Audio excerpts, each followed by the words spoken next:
দাঁড়ায় না দাঁড়ায় না যান দাঁড়ায় না। ফ্লাইওভারের নিচে রেস্ট করার জায়গা কিন্তু না।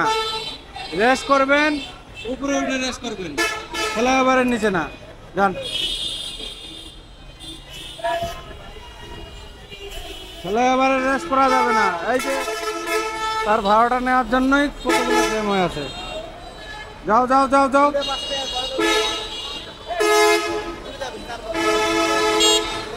ফ্লাইওভারের নিচে কিন্তু রেস্ট করার জায়গা না। তাড়াতাড়ি যাও না, সিট নিয়ে নিব। তাড়াতাড়ি যাও। ফ্লাইওভারের নিচে কখনো রেস্ট করবেন না, এটা যাতায়াতের রাস্তা। রেস্ট করার জায়গা আছে উপরে উঠে, রাস্তার উপরে যেগুলো ফুটপাতে দোকান বসে সেগুলোর ওখানে গিয়ে রেস্ট করবেন। ফ্লাইওভারের নিচে রাস্তা জায়গা না।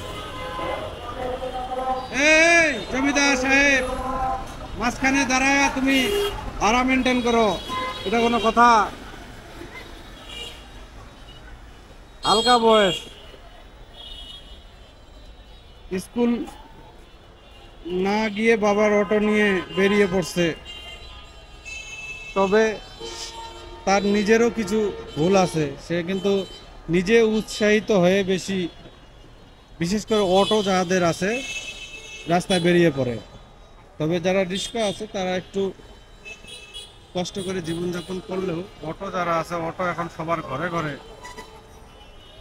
কি একটা যে অবস্থা, অটো সবার ঘরে ঘরে কম বেশি হয়ে যাচ্ছে। এখন আত্মীয় স্বজনের বাড়িতেও এরকম একটু সমাজে চলার মতো ফ্যামিলি, এখন আত্মীয় স্বজনের বাড়িতেও কিন্তু অটো নিয়ে চলে যায়, এবং অটো নিয়ে বরযাত্র বউ আনতে যায়। এখন